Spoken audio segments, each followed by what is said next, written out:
Hello, welcome back to my channel. My name is Motley Gothic. If you're new here, what I like to do is a bunch of different artsy kind of content. Today we're doing something I'm super excited for, and it's sort of a special effects makeup. It's a lot more fabrication, which I'm looking forward to. I don't do a lot of it, and I haven't done, I really think, any on this channel.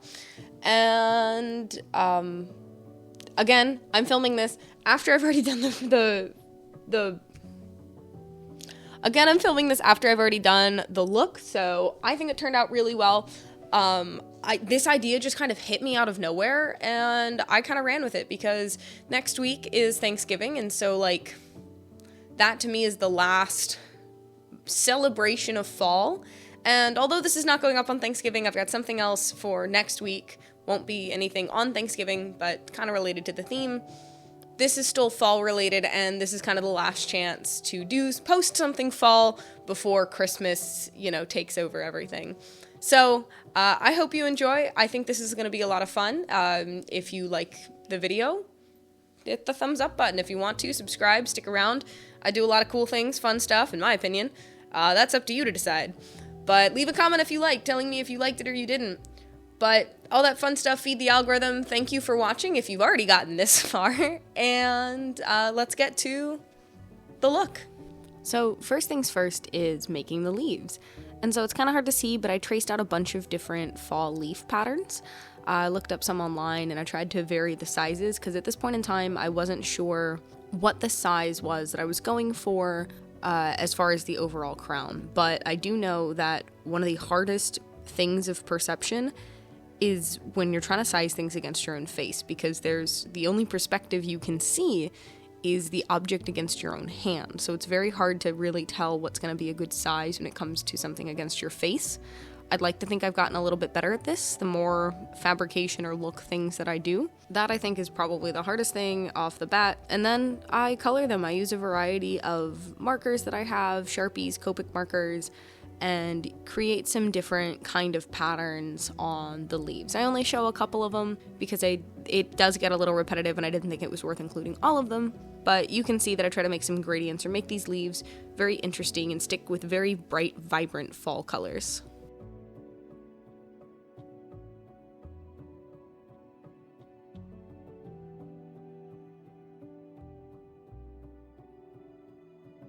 What I also do that may be hard to see is I manipulate the leaf using sculpting tools to kind of like wear down the paper. This is a very thick construction paper, and so I wore it down so that I could crinkle it and bend it and give it a little bit of texture and make it look a little bit more organic than a flat piece of paper. So now on to the crown. So I'm using jewelry wire as my base, a very thin, actually it's a relatively thick copper wire. And I have about one strand making of the base, and then I took two other strands, bent them at the middle, and then wove them back and forth kind of over the band to get some different structure to it and give it a little bit more of a three-dimensional shape and a very defined middle point. So from there, it was just figuring out how I wanted the leaves to attach to it, and I used hot glue for this.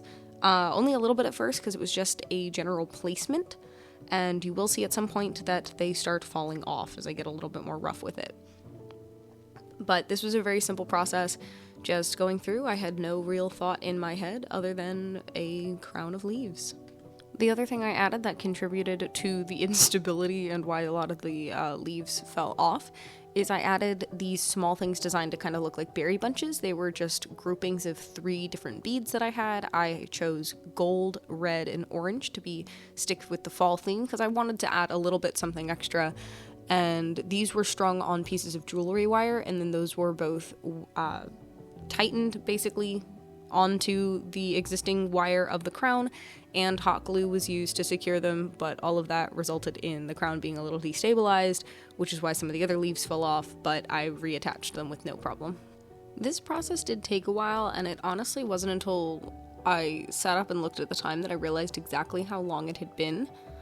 But I mean, I think it was time well spent. I think the berries added a lot of extra detail to it, and it actually allowed me to rethink the way I was going to structure the crown to avoid too much symmetry and just weird clumps, because I had something else that I could incorporate and make it look more interesting and dynamic and more truly represent nature.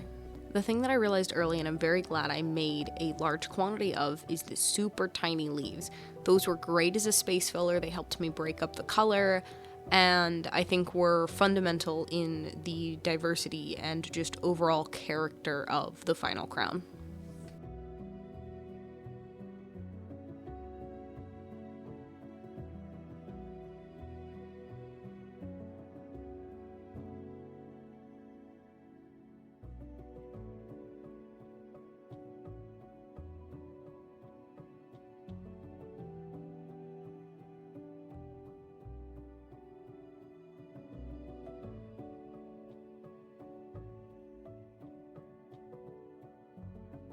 So hi, editing Annika here.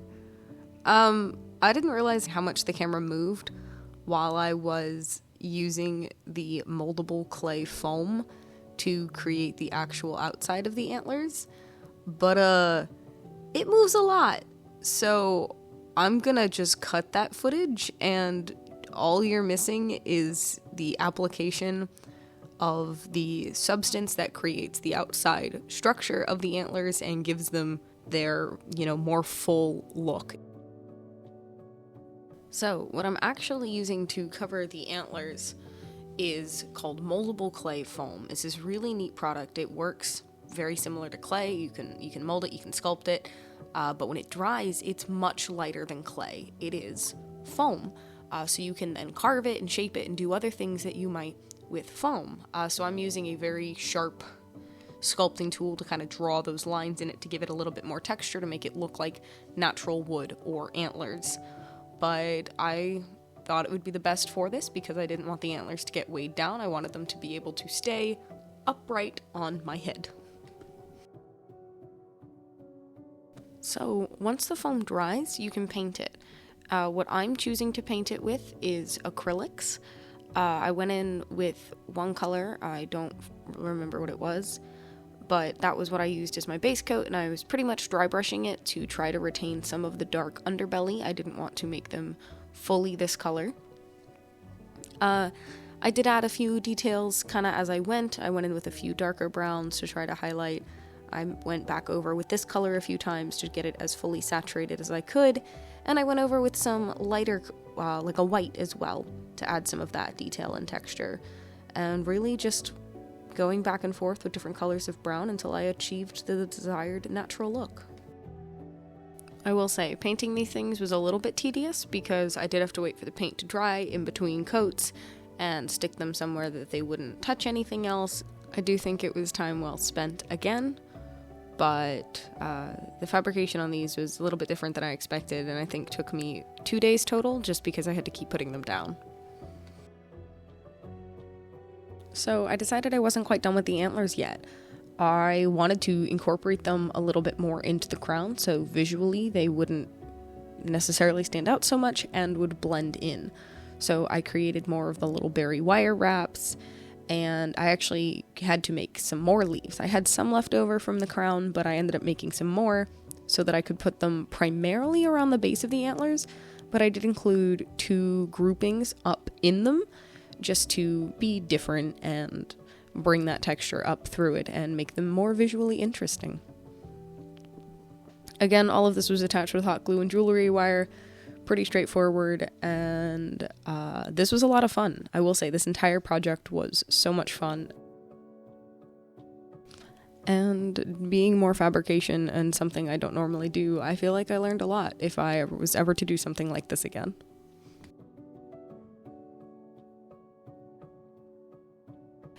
Now on to the makeup. I wasn't sure exactly what I wanted to do for this, especially considering I wanted the crown to be very much a statement piece, but I didn't want my face to be empty, so instead of going for bark texture, I was trying to go for fur or like a woodland fawn.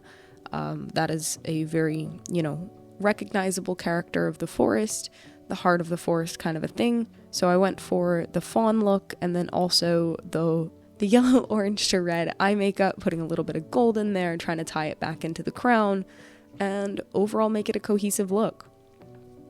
Went simple so that I could let the crown speak for itself, and I'm super pleased. I will say this makeup has the most footage I have had to fast forward through just due to the number of segments I had to break it up into. This was a long one, but I really hope you enjoyed.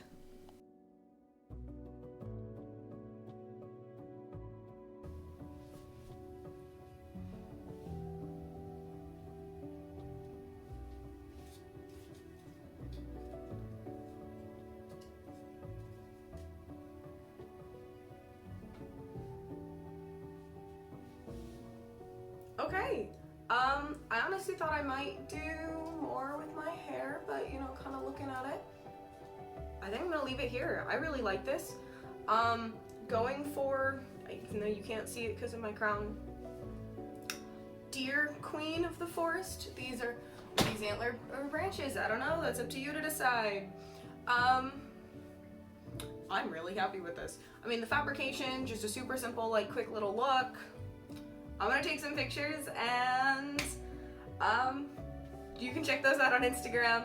But no matter what, thank you so much for watching. I hope you had fun watching this. I know I'm going back to my traditional style of doing things, but I couldn't think of a story for this. I just kind of had an idea that hit me and I wanted to do it. So here we are, and I'm obsessed with this crown. I'm sorry. Like, can we look at that? Thank you. Hello. Fabrication who? I'm having fun, can you tell? So thank you so much for watching if you made it to this point in the video. I really appreciate it. I know some of my videos have been getting more attention, some of them haven't. It's interesting seeing the mix of things, but regardless, I appreciate the support. So if you liked it, hit subscribe, like, comment, whatever you want to do. I'm just really thankful that you watched this far, and I will see you in the next one.